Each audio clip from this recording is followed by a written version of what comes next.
أول حاجة في عندنا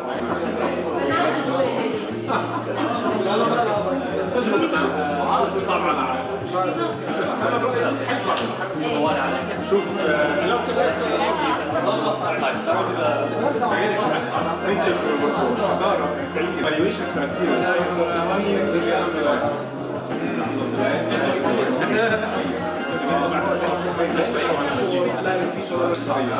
لازم التيم تحاول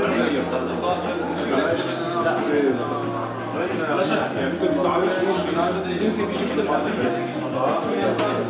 احنا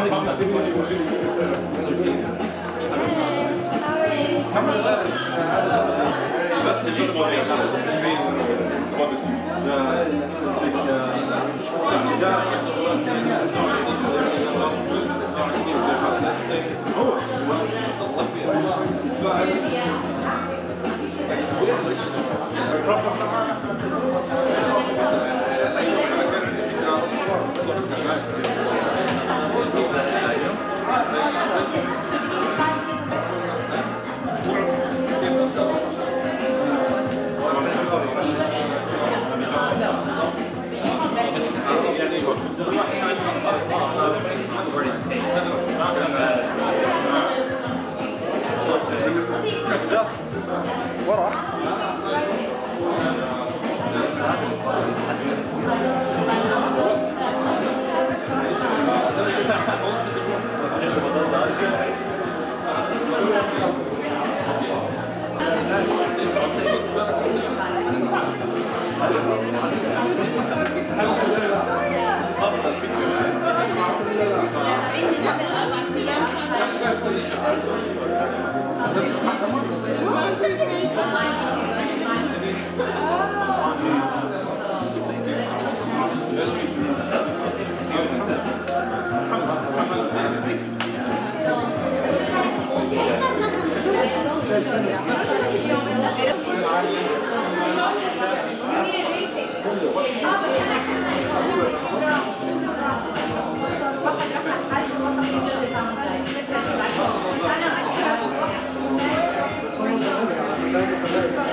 Yeah, because I didn't see you yesterday. I'm also at the Southwest. Yeah, I'll advertise. What's wrong? I said,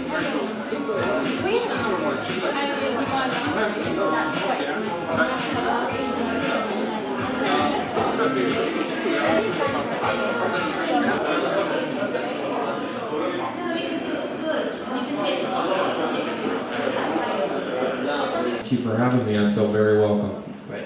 Can I actually, maybe, can I get my phone? I'm going to take a picture of everyone. So I just can't see. And are we doing a hashtag? Does anyone here use Twitter? Yeah. We're tweeting in the back. Okay, what is it? Startup Grind? PS. All right. Warm? You know, the whole thing started as a complete accident. And so every single day, I'm just more and more surprised and thrilled and just grateful to be a part of it. Because, you know, like coming here, actually, this is a huge, this is like I walk in and I see these people, you know, Peter and Nada, who I feel like I know very, very well. I've never met them. But I have people like this that I've been able to meet through Startup Grind all over the world. And when I see them, I give them a big, huge hug. And it feels like we're all in kind of this big startup together. Like we're in a company together, you know? And when you're working on your own startup, like no one cares what you're working on, right? Except for your mom and one of your sisters, you know? And your brother's angry at you for some reason, at least mine is. But it's just a very lonely process. And so I think Startup Grind, for me, the relationships I've been able to make from it, either the people that I've met at the events, which is numbers in the thousands, to the people that I work with a lot, who I've met around the world, has just created huge value for me personally. And so yeah, I'm really grateful to be part of it. All right. So you've met thousands of people. How many fire chats have you held yourself? I've probably done about 100 interviews. What's the most memorable? Any awkward moments? Do y'all know Dave McClure from 500 Startups? Yeah. Kind of a well-known guy. Has he ever come here?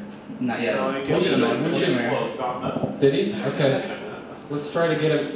Next time he comes close, you let me know. Let's try to get him here. So one time I was on stage with him. It was about 3 years ago, and he was sitting next to me. I'd never met him, and I started interviewing him. I started asking him about his life, and after about 5 minutes, he turned to me and he goes, "This is effing boring, dude." And the room was packed, and I just turned bright red, and I said, "Well, we're talking about your life, so it's not really my fault, is it? Or is it?" He's like, "Move on." You know, so that was probably the worst moment for me. But probably the best moment for me is we had which you didn't ask, but I'm just going to do it anyways, is we had a guy named Mike Maples, who was one of the first investors in Twitter. Amazing guy. He's one of the very most coveted angel investors in Silicon Valley. He's invested in Lyft. You guys know Lyft? Trying to think of some other things you might know. Anyways, he was on stage, and you should watch this video. We have it. He was on stage. He was talking about entrepreneurs, and he started crying. And it was like, in the States we call it an Oprah moment, because you all know Oprah. She's like famous. All the celebrities always go on her show in the States to cry and get out their problems and things. And so, but it was so genuine. I've never seen, especially an investor, no offense to the investors here, but I've never seen the one investor maybe that's here, who seems very genuine, and I really like him a lot. But you don't see that kind of passion from investors very often. And the best ones have it. So that was probably my most memorable moment. Sounds like a great thing. Great story. We should have started off with this question. Tell us about Derek Andersen. People here are still learning about Startup Grind. We're only on our fourth event. So this whole world to Palestine is still new. So who's Derek and what is Startup Grind? Well, I'll tell you a tiny bit about myself. I grew up in Tampa, Florida, in the southern United States. My father had an advertising business that he started, and when I was very young, I'm a member of the Latter-day Saint Church, and the church asked him to go volunteer his time and just basically give his career to help people. And so when I was 7, we moved to France, and I spent 6 years in Europe, Germany and Switzerland and France. And it was an interesting experience for me because you hear about these entrepreneurs who talk about, do something you're passionate about, right? Like, don't chase the money.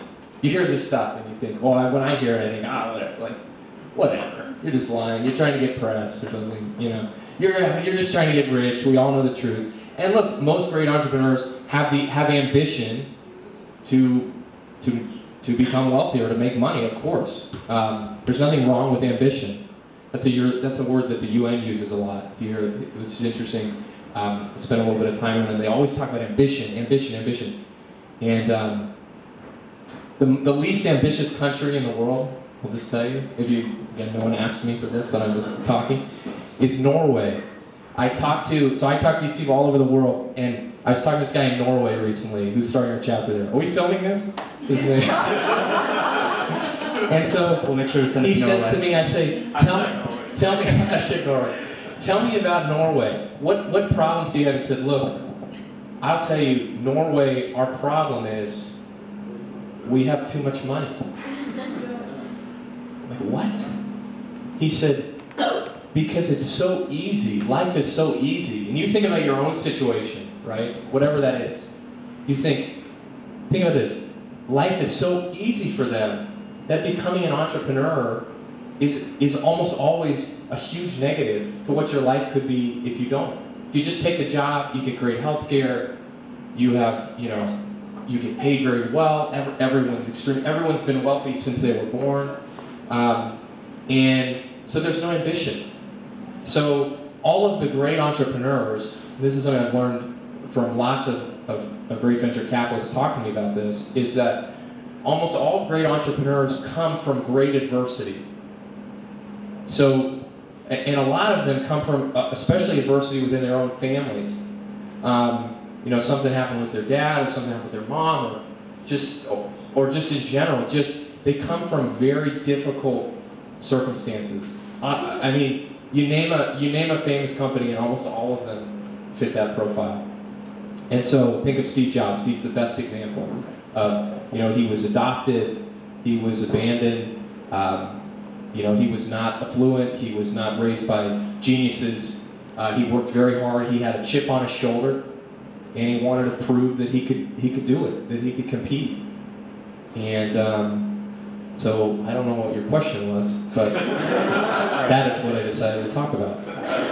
Oh yeah, I will talk about it. So I lived in Europe, we moved back to the States, we moved all around. So I lived in New Zealand for 2 years.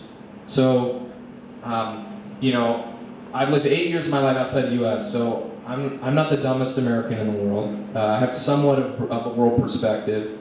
But I've always believed, from the people that I've met, that there are great entrepreneurs in every city in the world. There's no doubt about it. And they're sitting amongst you today. And it's not just Ramallah, it's Bali, it's Santiago, it's Vancouver, they're everywhere.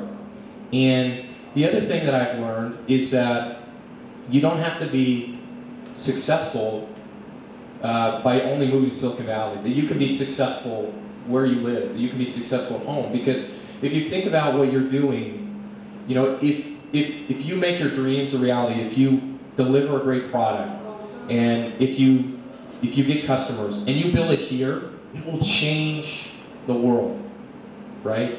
If you build a $1 billion company, even if you build a $10 million company, you will change the world here. And if you build a $10 million company in Silicon Valley, you might get a TechCrunch article, which is not that valuable, I'll just tell you. That's what we hope to do with Startup Grind, is to really instill that idea of, do it at home, see the successful people in your own city that have done it, and learn from them. And when you see them on stage, you say, I know him. I know his cousin. They're not that smart.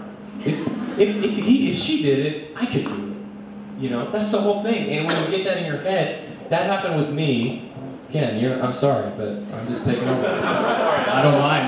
When I got out of college, I went to Electronic Arts. I was a product manager working on video games, Burnout, Mirror's Edge, Need for Speed, Sims, all that kind of stuff. And so I spent 5 years there.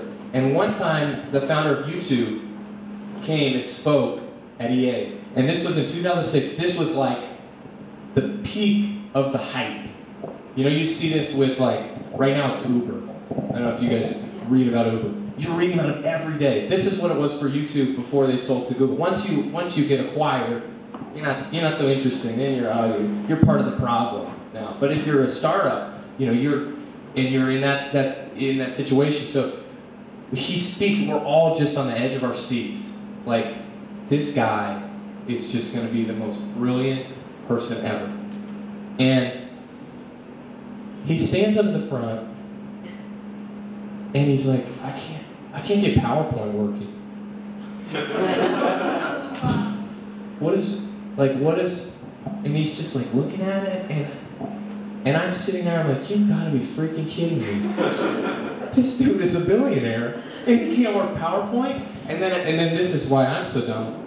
Because then I'm like, I could do PowerPoint. Maybe I could build YouTube. It's really dumb. It's not true at all. So that really sparked it for me, seeing that. And then I said, well, I can do it. I believed.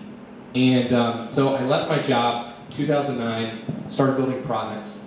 And every 6 months I would fail more spectacularly than the previous 6 months.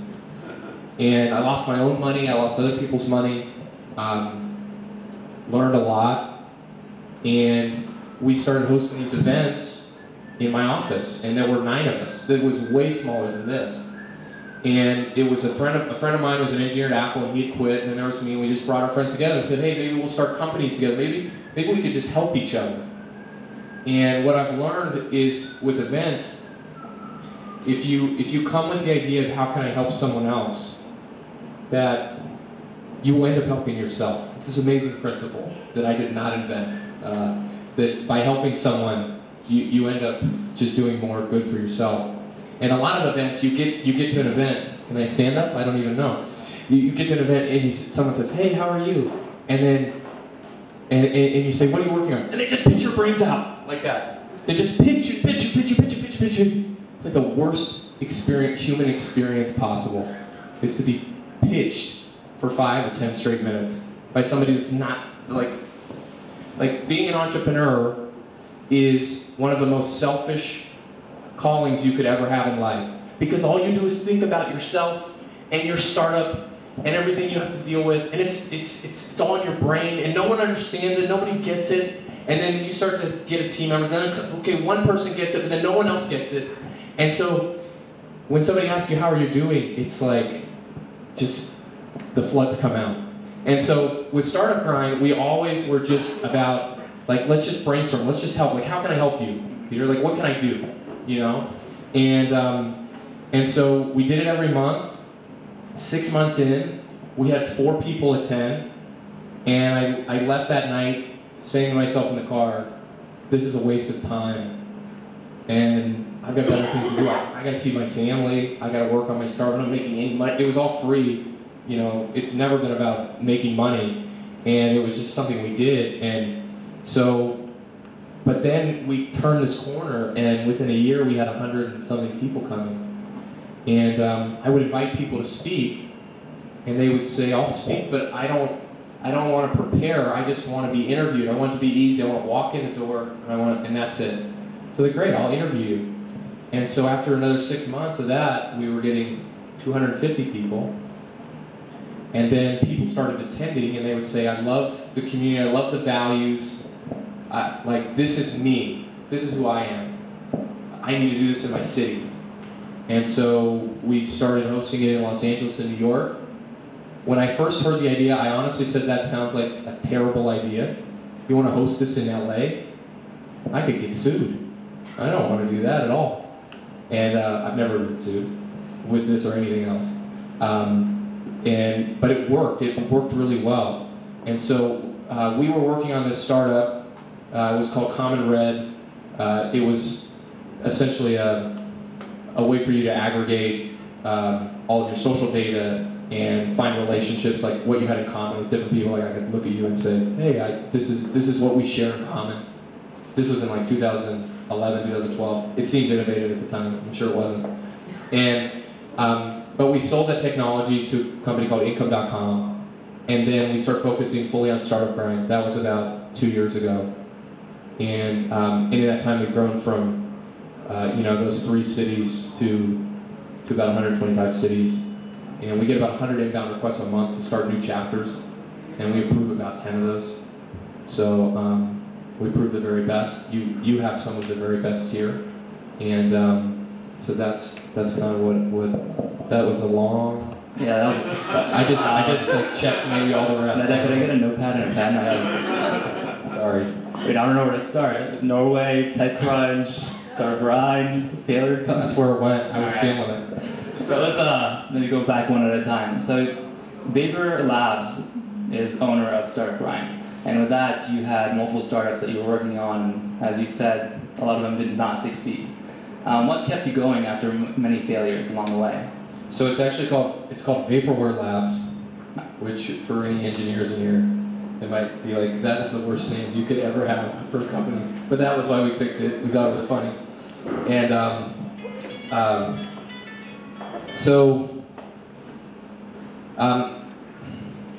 you know, when I came out of EA, I had been successful at EA. And so I thought I would just automatically, everything would work. And what I learned is that the skill set of an entrepreneur is not something that I had ever been taught. And my brother started a company when I was in college, when he was in college, and he did very, very well. Ended up doing about $30 million in revenue a year. And I saw it. I was the low marketing guy in college, and I watched it, and I was like, wow, this is amazing. And so I just figured it would just happen. I'll tell you about one failure in particular. We launched this game on the day the iPad came out. The next day I brainstormed with an angel investor this idea for an American football game on the iPad. And it started a very famous athlete in the United States who was his friend. And so we spent 9 months, we built this game. We built a team, hired all these engineers, did the marketing. Gizmodo, our marketing was incredible. Like, Gizmodo called our advertising the best app ads they'd ever seen by far. And people were seeing these and they were like, wow, they're tweeting, you know, this is amazing, this game looks incredible, you know. And I'm like, yeah, woo, you know, hitting on the back harder, you know, high five it, you know, let's do it, jump in the air. And then about 3 or 4 days later, the product came out, and those same people then tweeted out, and this is when it finally hit me, they said, oh wow, I wish they would have spent a lot more money in the product than the marketing. And I was like, dang it.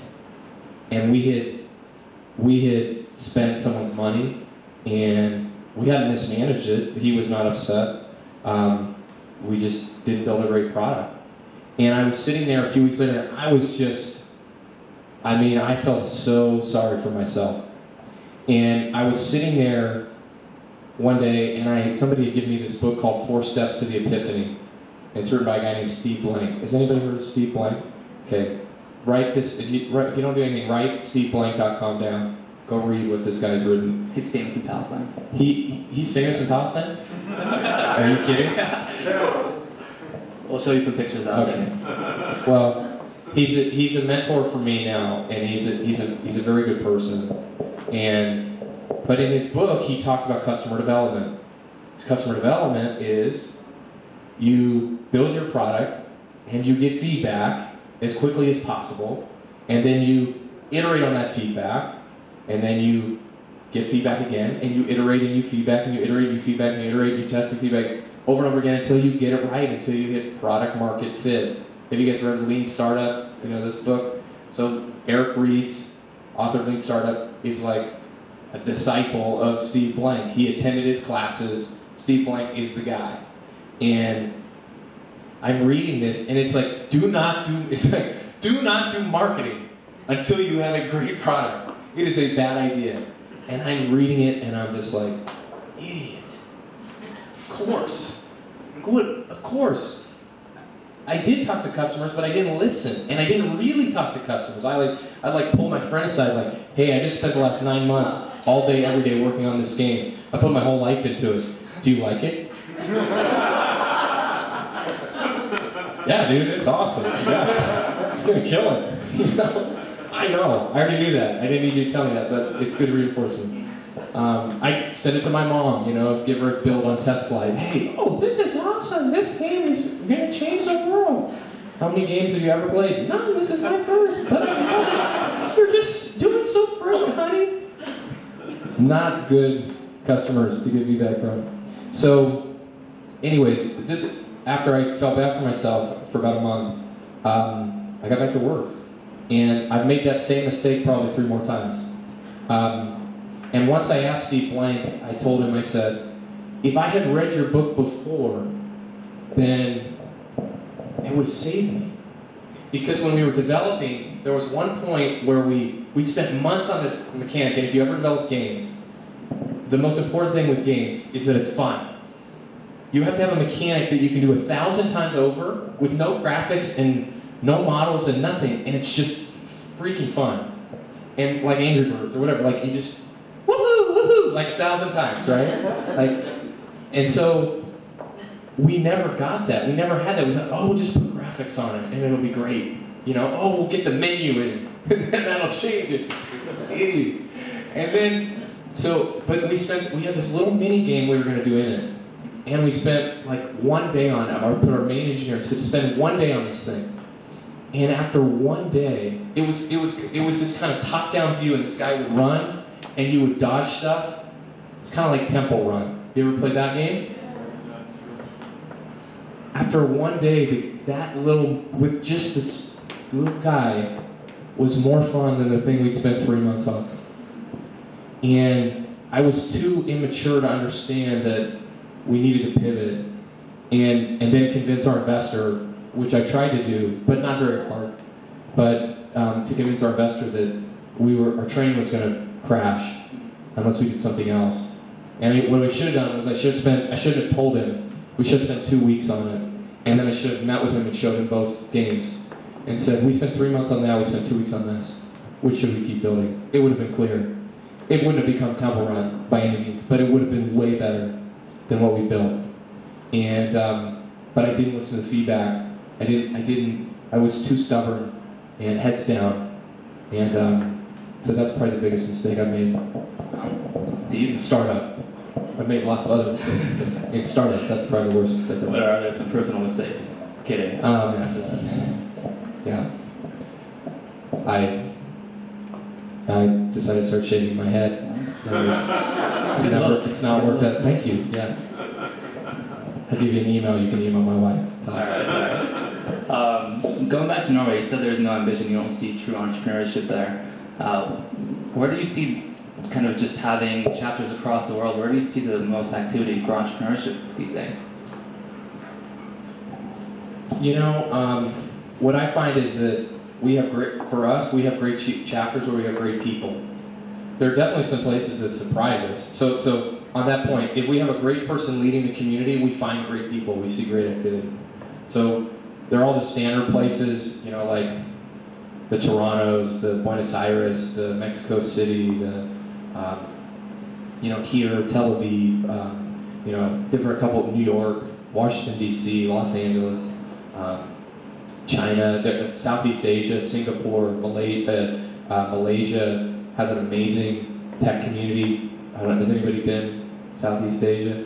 I mean, you just wouldn't believe it. Amazing. This whole thing with Alibaba this week, right? It's this biggest IPO in NASDAQ history. I think they're in the NASDAQ. And, you know, so we're seeing innovation everywhere.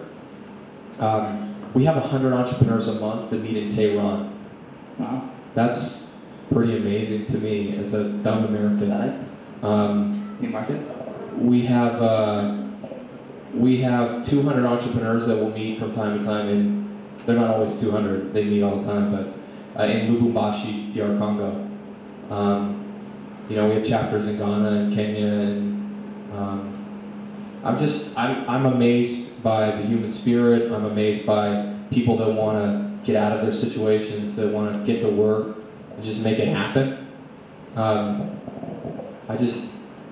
like doers, you know. I don't like. We talk a lot at these events, but I self-evaluate myself as a worker, as a doer, as somebody that is low on talk and high on action. Sometimes it's really train wreck action, but and I think you can get stuck in. We get a lot of communities that get stuck in that situation where you get. It's like, oh, I'll go to an event, and you leave an event, and you get to your car, and you just, I feel great. Like, it's just you feel this high. I met a couple of good people. It was a good talk, and then you didn't really push yourself forward. As somebody that Startup Grind will run 800 events this year, I don't go to hardly any events other than Startup Grind because I get everything I need out of events at my events, and I know exactly what I need to get out of it, and who I'm trying to meet, and I have these objectives, and everyone here should be thinking, what am I trying to get out of tonight? It might be education, it might be just to learn, it might be to do Nada and Peter a favor. Thanks, guys. But that's good. You're helping your relationship with them. But you should have something in mind. If you're just here to just get a free sandwich and because you don't have anything better to do, not good. You're wasting your time. And if you want to leave right now, if that was you and you're like, oh, now I'm offended, you're welcome to leave, and I will not make fun of you as you walk out, which I've been known to do that too. But have an objective, have a goal. Everything you do, every minute you have is precious. So precious. And most early stage entrepreneurs at the level we're at are not very focused. And so you place lots of bets and you wait to see which one hits, right? But as soon as you find that, you have to totally focus. And in the meantime, you have to be very careful with your time. And you have to make sure that, okay, I'm going to spend the energy on these 3 or 4 things until I see what's kind of that thing that's going to work, and then you got to just charge at that relentlessly. And we only do, for instance, Startup, we only do these kinds of events. We don't do workshops. We don't do hackathons. It's not because those aren't great things. Those are great. We're world class at building communities and doing these talks and educating and mentoring entrepreneurs. That's what we do. And we're not trying to be anything else. We're not trying. Startup Weekend is a great hackathon. If you want to go to hackathon, please go to Startup Weekend. It's amazing. Great. So you said that being mentioned in TechCrunch is nothing special, but you actually mentioned there. And I have a quote that you said. And you said it actually tonight too as well. In the future, you will not need to be in Silicon Valley to be taken seriously as a tech startup. What do you think it takes to build a successful entrepreneurial ecosystem? Is that a toughie? I can see in your eyes.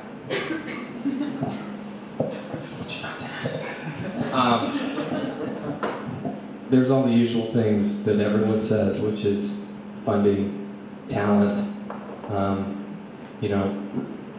regulations, and government that's willing to help, that wants you to, you have governments like Chile, which are incredible, and yes, go ahead. Well, I was going to say, let's pretend we don't have a government. So okay. Let's take a different approach. So, but what I think is you just need a couple of great people. Like, if you have 3 or 4 or 5 key players who are willing to do what it takes, who have the right values, who have the right personal and professional mission, and that can be really hard to find.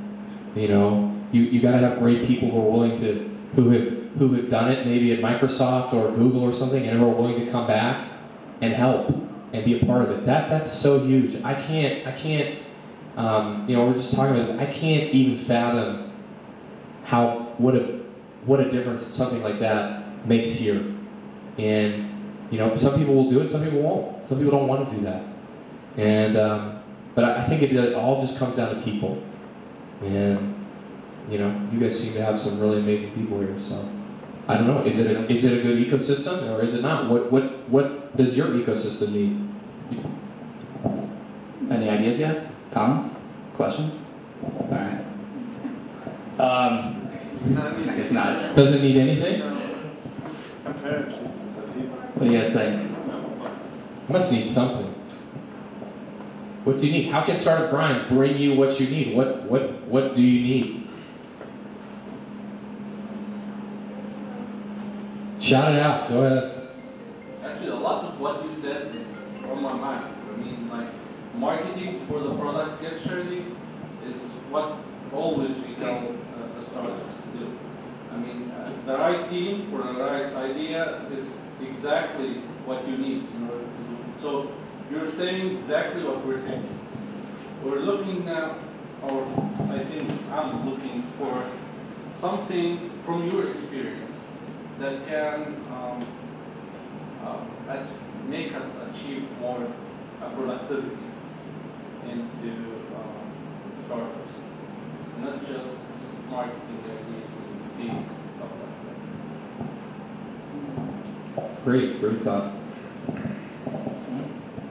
I think we need to create a culture. Like, I'm new to this.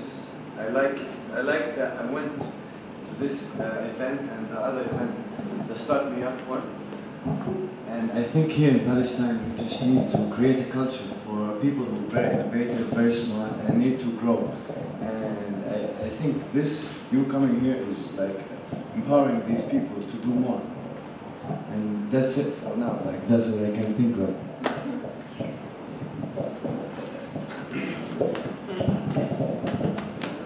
Anything else, guys?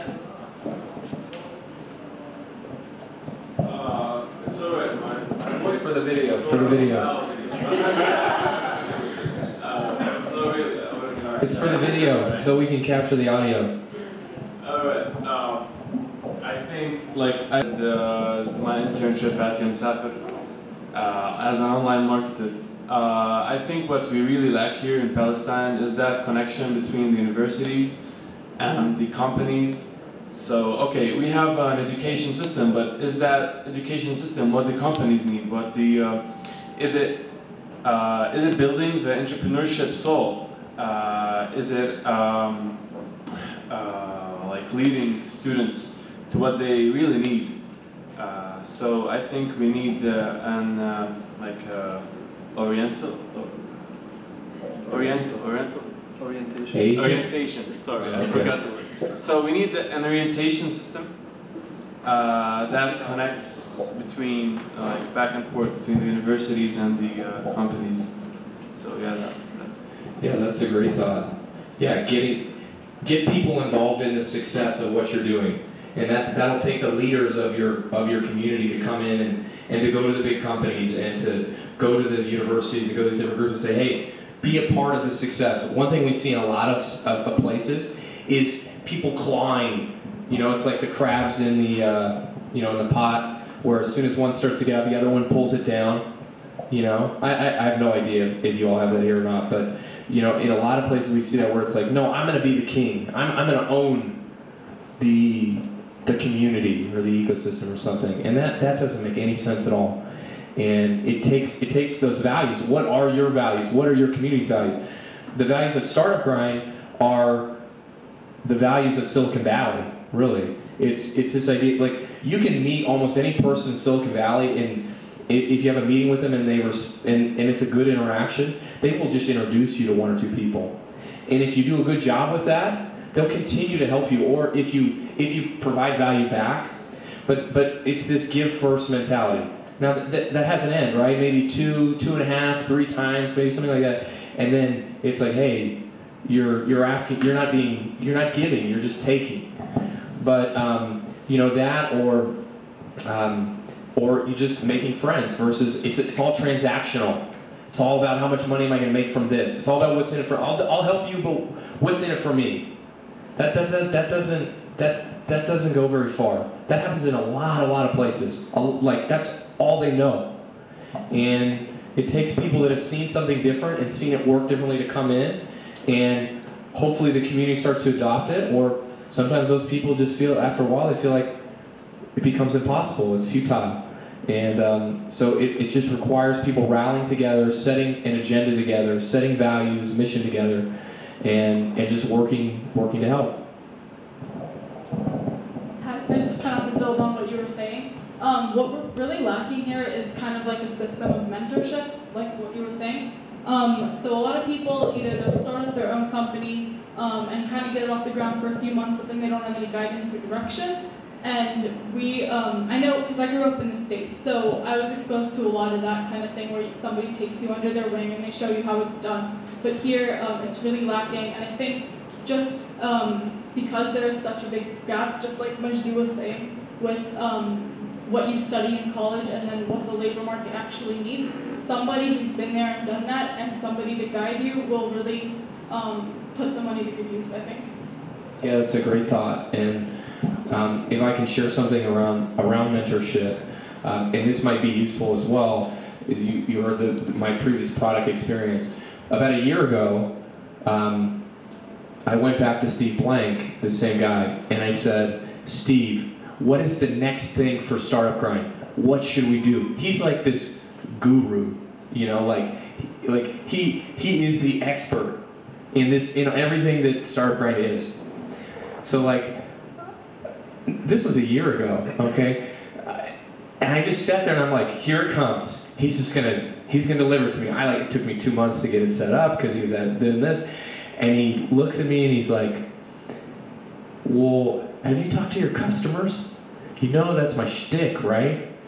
And I was like, oh my gosh. And I just wanted to leave that moment. So we went out, we surveyed thousands of entrepreneurs. From that moment, I literally that night went home and started building the survey.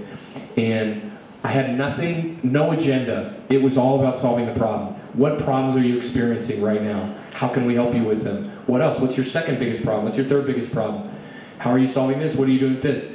And at the end of it, I'm reading all the results, and I'm seeing, I need funding, we need funding, or I need mentorship, or I need advice. And I'm like, in mentorship, that's dumb, just cross that out, that's easy to get, like everybody can figure that out, whatever. And then I'm going back down, it's like, I need this, advice. And it was like, whoa, this is not going away. This is actually, and it's all over the world. And so we then took that data, we created a survey specifically on mentorship because we're not really the experts on mentorship. And we sent that out, and I said, hey, we're gonna do a mentor program for Startup Grind. And whoever signs up, you can be a part of it, but you have to fill out a 30-minute survey. And honestly, like, we didn't really have a great program in place. We just thought, hey, this sounds like a good idea. So it didn't cost us anything. We didn't spend any time developing it. We didn't waste any money.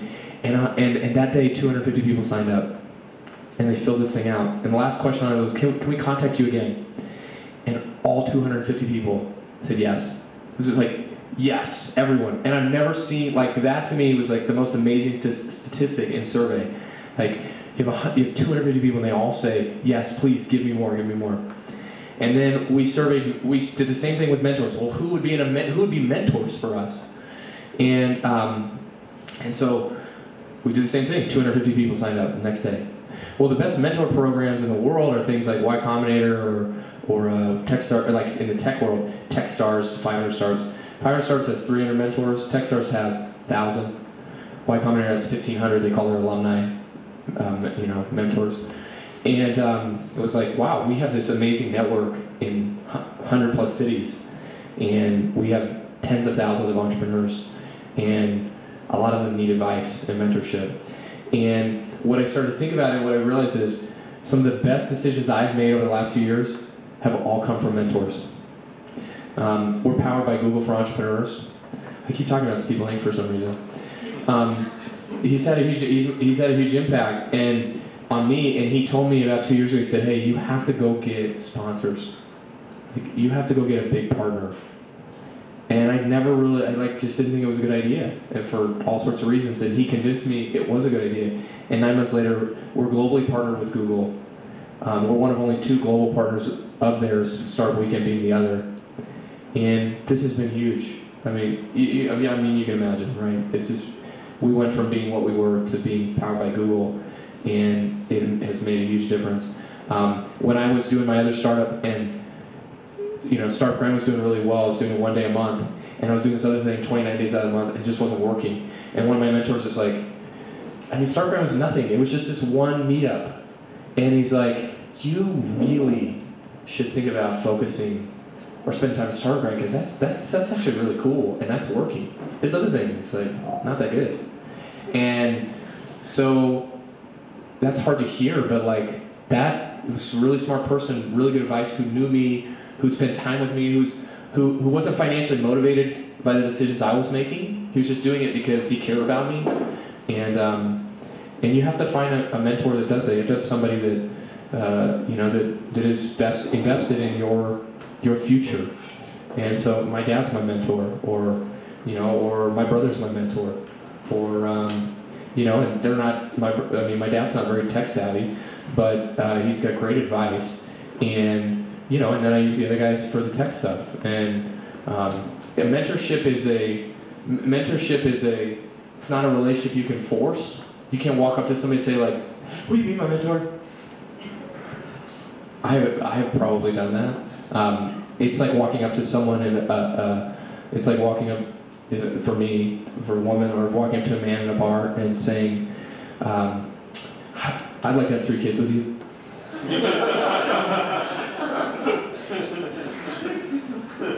Sound good? Sorry, I'm looking at you. I should look at a woman. Let's delete this. Let's just cut the tape and then skip over this part. But that's what it's like. It's something you have to build a friendship. That's why, again, we preach the value of building friendships. Figure out who you can help. The best way to get a co-founder is to become friends with tons of people. Tons and tons of people. Help tons and tons of people. Somebody gave me advice one time. A very successful guy sold his company for more money than he could ever spend. And he told me, if you want a technical co-founder, you go talk to 70 engineers. And you figure out how you can help the good ones. Or I would say help all of them. And that's what I did. I spent a year and a half talking to 70 different engineers, and I finally did find a co-founder. But it was a guy that I had worked with for a long time, and we were friends, and it wasn't like I just met him at Startup Grind, and it was magical. I would never say you'll meet your co-founder here.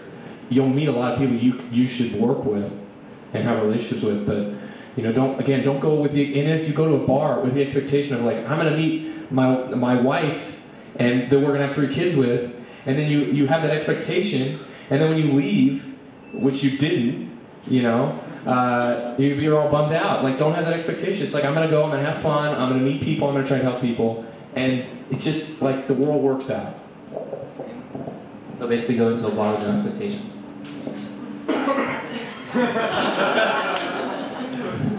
Peter walks into a bar in Ramada. What happens? At this point, I want to open it up to questions. If you have any questions for Derek, just let me know.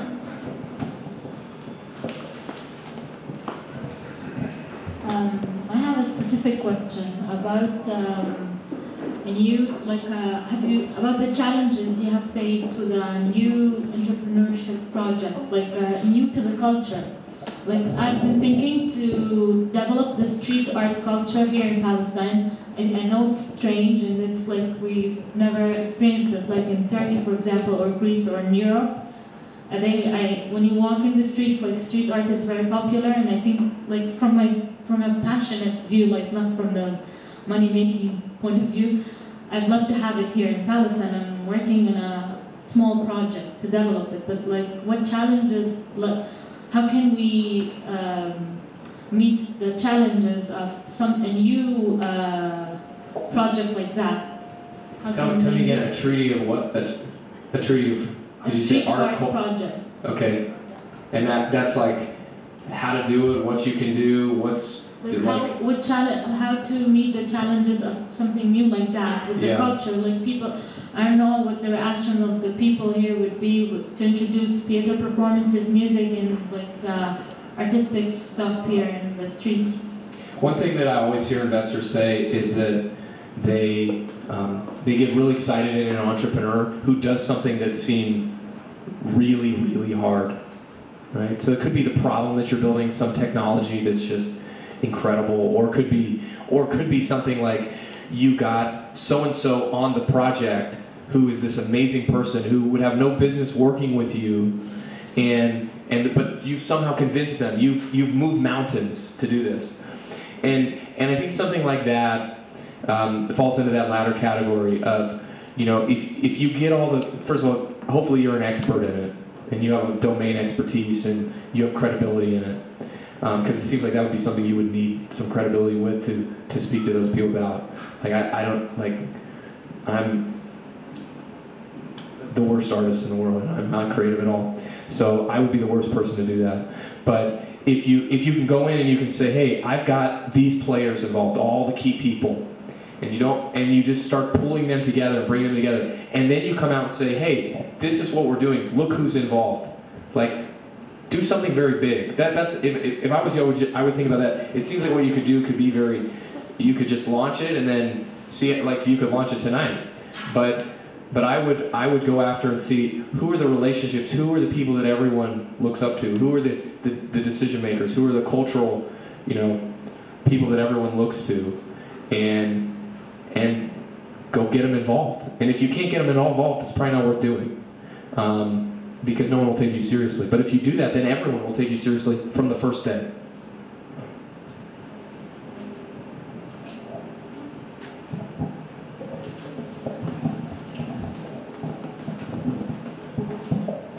So a couple of questions. When you first started talking, you mentioned that most entrepreneurs come from, or many entrepreneurs maybe, come from a background of adversity. And that's part of why they end up being so successful. So the first part of the question is, how do you explain folks like Bill Gates and Mark Zuckerberg, etc.? And then the second part of the question is, I'm a firm believer that one of the fundamentals for success in building a startup is just good old-fashioned grit. And sometimes when you're in a community that is just starting, like we have here, sometimes people may see a lot of glamour in entrepreneurship and startups and funding and believe it to be not necessarily what it is. There's just this hype. Tell us a little bit more about like the sacrifices, the hard work, what did you have to give up to become an entrepreneur? So the first question is, which is a good question, and that there's a talk, we have a podcast which has our best 50 talks we've ever done. There's one with a guy named George Zachary, who was the Series A investor in Twitter, and he was the first investor in Yammer, which sold to Microsoft for $1 billion or $1.1 billion, and very sharp guy. And I asked him this question because he had said this to me in a previous interview where he had said, the best entrepreneurs, their parents, they have bad relationships with their parents or this and that, and I was like, well, George, like I love my parents and they love me, and I have, and I'm happily married with 3 kids. Does that mean I can't be successful? And he's like, no, but it's quite possible that I won't ever hit the top. I won't ever be Elon Musk, or I won't ever be Steve Jobs. Now, Steve Jobs, one of the most interesting things in his book to me is that he said he wanted to write the book because he wasn't really that good of a dad, and he wanted them to know who he was. Isn't that interesting? It's what do you want to be known for, right? So and Bill Gates, and so my adversity, which I probably don't know enough about Zuckerberg or Bill Gates to tell you. You would probably know better than any of us. But my personal adversity was that I was in 10 schools in 10 years. And every 9 months, I knew I was going to say goodbye to all my friends. And if I didn't make friends in the new place, like my life was going to suck. So I learned, I got very comfortable with change. I got very comfortable with adapting. And I got very comfortable with getting to know people and gaining their trust and so that's my adversity. And my parents, I have great parents, and how far that takes me, I don't know. But I want to be known, and this is the other thing, I want to be known for being a great dad and a great father and a husband. That's when my life is over, that's what I want people to say about me. Whether I was a great entrepreneur, that's a bonus to me. Like the number one is my family. So a lot of these guys, Zuckerberg and Gates, again, not good examples of this, but a lot of the other ones, they're divorced, their kids hate them, they have no friends, all they did was work. Elon Musk runs 2 public companies, and he co-founded another one. So I think you can, what is your box? And some people's boxes are like maybe teed up for better financial or professional success, and maybe some aren't. So that's how I would answer that. And the other question, in terms of struggling, you know, when I left EA, I was offered a double promotion and about 25% increase in salary to stay. And I remember right where I was when I heard that phone call. And I just remember thinking, if I'm serious about this, this is the time I show it. It was a big sacrifice. Since I do Startup Grind, I get people come to me and say, hey, would you do this for us? Or would you take this job? And I didn't pay myself for the first 3 years because we couldn't. And so when you don't pay yourself for 3 years, you think of all the effects of that. You drain your savings, you have all sorts of financial risk and concerns and issues. You have bad insurance. You have, you know, my son, when he was born, you know, the healthcare system in the U.S. is just terrible.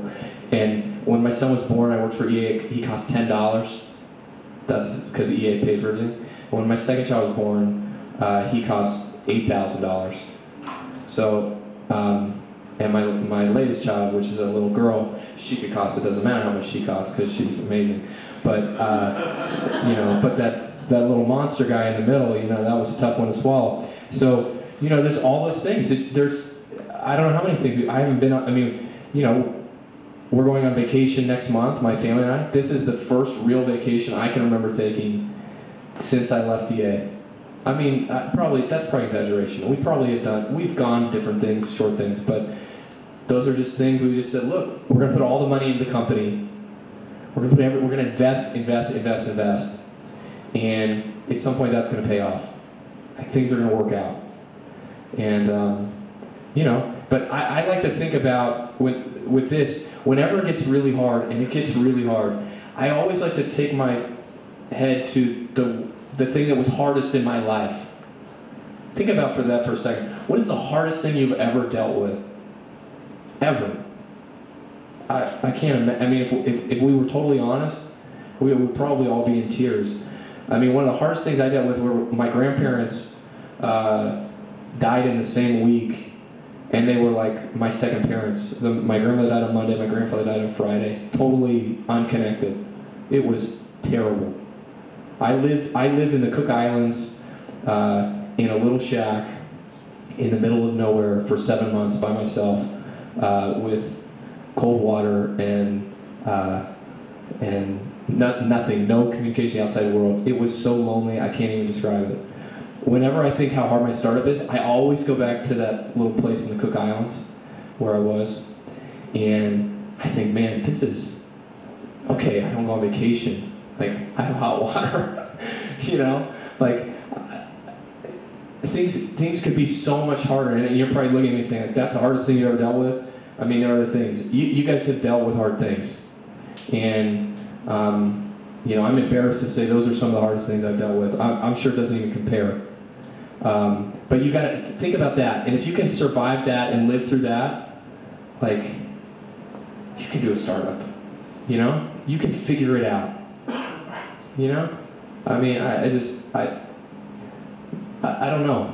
Would you agree? I don't know. What would you say? I mean, I think just back to what you said. I think the key thing is, you know, just betting everything on it, right? I mean, there's a leap of faith that has to happen there, right?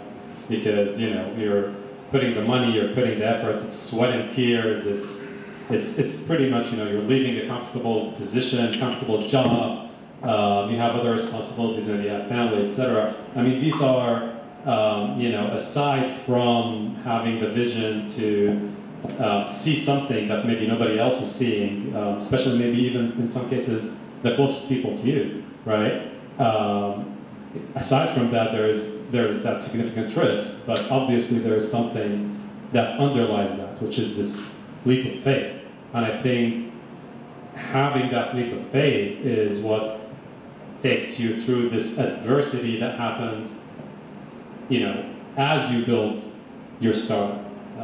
Because without that, I mean, I don't know what else would take you through it. And thinking about what is that perspective of why am I taking that leap of faith? For me, it's I want to be an entrepreneur for 30 years. Like, this is a career.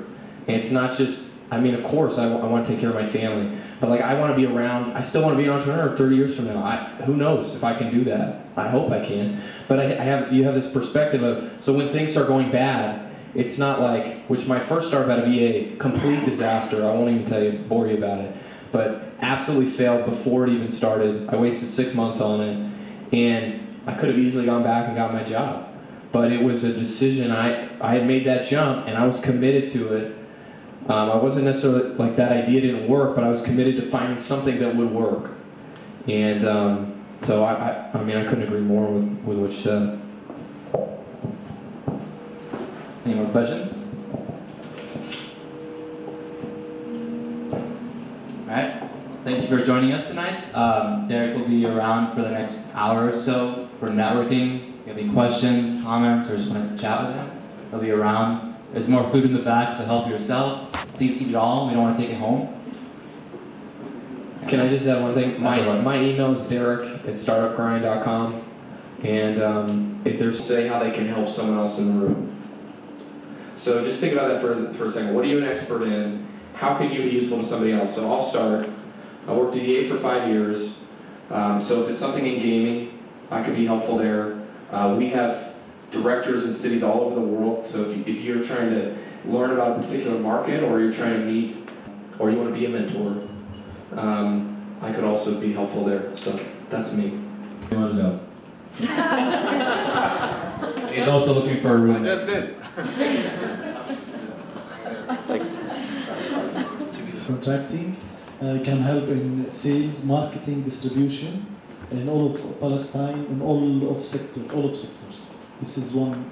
The other one, I'm chairman of Young Entrepreneurs Palestine, and anyone from here wants any help in most of the areas that he covers, like finding a mentor, access to finance.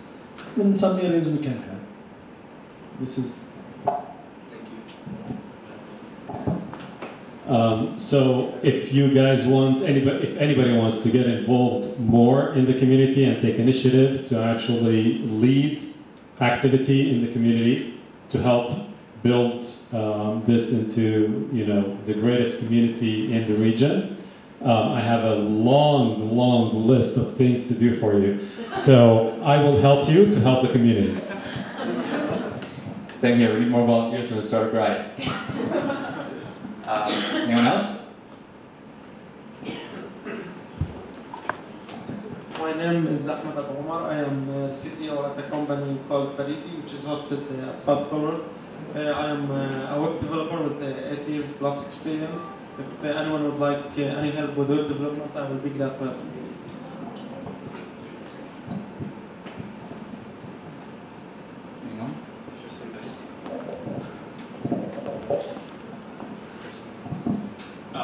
If you want to have higher rankings in Google, I can help you, because I believe that could help people get around with their ideas and share their ideas with people, getting them easily to be found easily on the online platform in general.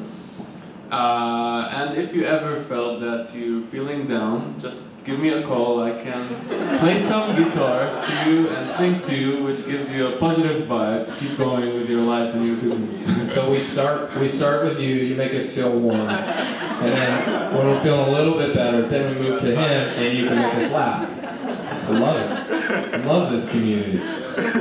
Who's going to make us cry? Who's that? Somebody. I can. I'm the accelerator manager at Fast Forward. I can help you start a startup. I can also connect you with a good amount of people, and I can help you structure a startup as well. Can we give these guys a big, huge round of applause, guys and girls, for this amazing event? Thank you so much.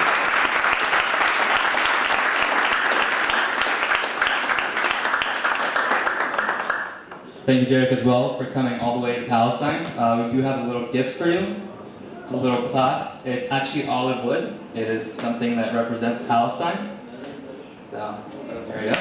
Thank you so much. I'm a little extra proud because it does come from my hometown. This is really cool. Thank you so much. Thank you. All right, everyone.